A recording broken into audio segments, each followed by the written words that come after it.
Welcome to the video on how to analyze data using Minitab Statistical Software. We'll use the desktop version of Minitab to calculate basic statistics and how to perform a hypothesis test. This dataset contains delivery times for shipments distributed from 3 different shipping centers. The center column contains the name of the shipping center. The days column contains the number of days that it took for each shipment to arrive at its destination. Now let's compare the data for the 3 shipping centers using descriptive statistics. Select Stat, Basic Statistics, Display Descriptive Statistics. In Variables, enter Days. In By Variables, enter Center. To specify which statistics to calculate, select Statistics. To clear the dialog box, select None. We just want to display the mean and count for each shipping center, so check Mean and End Total, then click OK. The results are shown in the output pane. All 3 centers have approximately the same number of shipments.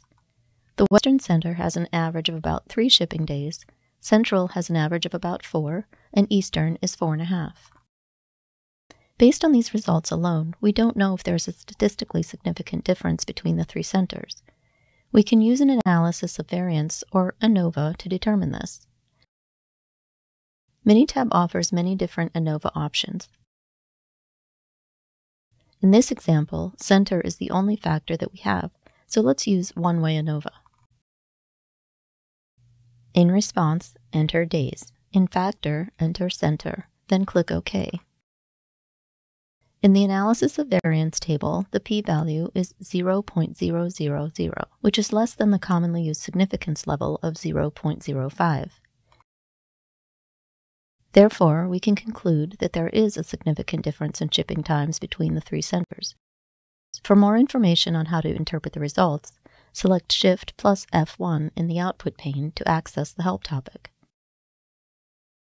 After you conduct your analysis, save your output and data in a Minitab project. Choose File, Save Project.